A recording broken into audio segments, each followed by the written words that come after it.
અમદાવાદ સાલ school of architecture દ્વારા ત્રિદિવસીય ઇન્સ્પિએન્ટ 24નો આરંભ થયો, જે 3 દિવસ ચાલશે, જેમાં દેશભરમાંથી આર્કિટેક્ટ્સ અને વિદ્યાર્થીઓ ઉપસ્થિત રહેશે. સાલ એજ્યુકેશન કેમ્પસ 16 અમદાવાદમાં આવેલી સાલ સ્કૂલ ઓફ આર્કિટેક્ચર ઇન્સ્પિએન્ટ 24નું આયોજન કરવું એક મહત્વપૂર્ણ પ્રસંગ છે, કારણ કે સાલ સ્કૂલ ઓફ આર્કિટેક્ચર દ્વારા 2014માં શરૂઆત થઈ.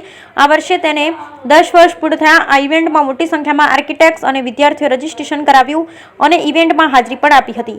સમગ્ર ઇવેન્ટનું આયોજન સાલ એજ્યુકેશનના સીએમડી ડોક્ટર રાજેન્દ્ર શાહ, સાલના campus director doctor Rupesh Vasani તથા સાલ સ્કૂલ ઓફ આર્કિટેક્ચરના principal pro doctor Raman Jyot શ્રીવાસ્તવના માર્ગદર્શન હેઠળ કરવામાં આવ્યું. ઇવેન્ટના પ્રથમ દિવસે કાઉન્સિલ ઓફ આર્કિટેક્ચર નવી દિલ્હીના પ્રેસિડેન્ટ તથા નાગપુરના પ્રોફેસર અભય પુરોહિત ઉપસ્થિત રહ્યા હતા. આ એક્ઝિબિશનની સિરીઝ દર વર્ષે ઇન્સિપિયન્ટના ટાઇટલ હેઠળ યોજવામાં આવે, જે વિદ્યાર્થીઓ, શિક્ષકો, નિષ્ણાતો, પ્રેક્ટિસ કરતા આર્કિટેક્ટ્સને એકસાથે લાવે. વિદ્યાર્થીઓના ઉત્કૃષ્ટ કાર્યોને પ્રદર્શિત કરતા એક આકર્ષક એક્ઝિબિશન અનાવરણ સાથે ઇવેન્ટની શરૂઆત થઈ. સમગ્ર કેમ્પસ ક્રિએટિવિટીની એક ગેલેરીમાં રૂપાંતરિત થઈ ગયું, જેમાં ઝીણવટપૂર્વક ઘડવામાં આવેલ architectural sheets, interact models, insightful case studies અને કેપ્ટિવેટિંગ ટ્રાવેલ રિપોર્ટ્સનો સમાવેશ થાય. છેલ્લા 10 વર્ષમાં સ્કૂલ ઓફ આર્કિટેક્ચરમાં વિકસેલી અદ્ભુત પ્રતિભાને નિહાળવા માટે મુલાકાતીઓને આમંત્રણ આપવામાં આવ્યું. Bureau report Sanjeev Rajput, Ahmedabad.